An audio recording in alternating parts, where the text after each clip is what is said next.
So I understand you're saying you all had strategies and plans. Is that what you think we're lacking these days? We don't have a strategy. We don't have a plan.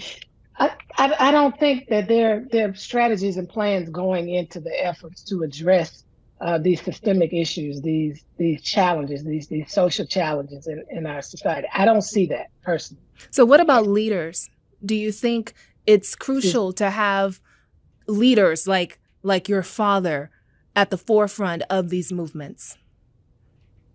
I certainly think if there's not a leader, there needs to be a leadership protocol. There has to be a leadership protocol in order to be successful. Number one, I always remind people that movements consist of a lot of different parts.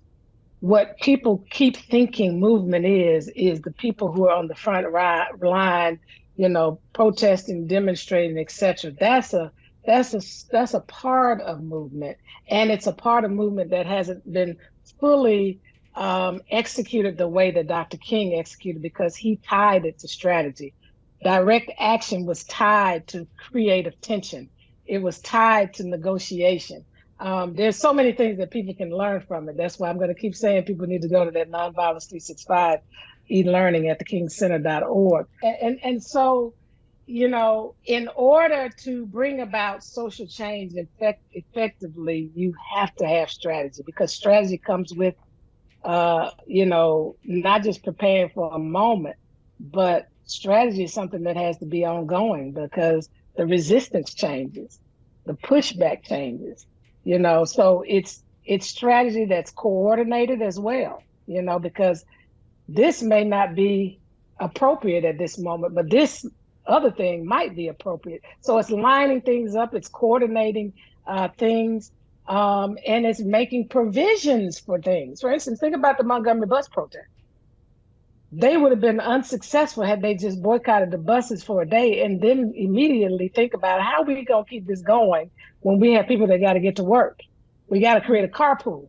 So they had to think about the carpool. They had to strategize again when the officials there tried to make it hard for them to have carpools by making it illegal for the taxi companies to charge lower fares. So then they had to figure out, how do we get private people to transport people? I mean, it was just stuff happening all the time, and they had to go back and strategize again. What do we do now in light of this new information that we have discovered that's trying to create a barrier to what we are doing? Mm-hmm. So speaking of strategies, plans, and I think about the Bloody Sunday anniversary just happened, and 2 days later, your father led 2,000 followers to Edmund Pettus Bridge to kneel and pray. Was that part of his strategy? What was that? I think part of his strategy, one, was to let the nation know that these people were not alone, that they were tied to a greater movement. And he believed that by him calling those clergy persons across the nation, it would display to the nation it's not just about Black people, because, as you know, many white clergy persons came, one of whom was killed, James Reed, and then later on Viola Luisa, who was a housewife at the time and came from Michigan to participate in the later march that took place, where they did get past the law enforcement officials and got to the State House in Montgomery. And so, yes, I think he understood that. And he also knew he faced an injunction. And up until that point, he had never defied a federal injunction.